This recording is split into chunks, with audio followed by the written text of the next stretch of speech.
Hello everyone and welcome back to another tutorial where I'm going to show you how you can download and install the Rise of the Tomb Raider game on your PC. So let's get started right away.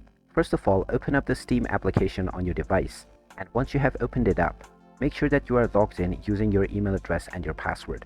After logging in, you will end up within the store page. From here, just click on the search box and then type in Tomb Raider to begin your search.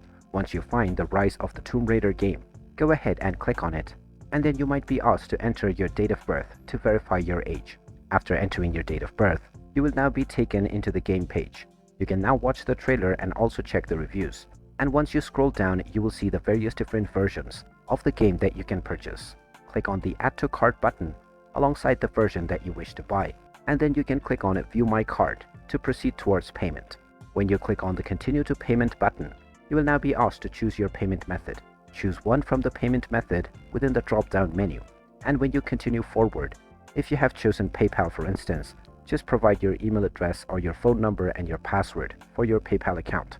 Once you have logged into your PayPal, just finalize your payment and the game will be added to your library. From here you can complete the installation with just a few clicks, and now you can start enjoying the Rise of the Tomb Raider game on your PC. And there you have it. That is how easy it is. If you find this video helpful, don't forget to hit that like button and subscribe to our channel for more useful tips and tutorials. Thanks for watching, and I'll see you again in the next one.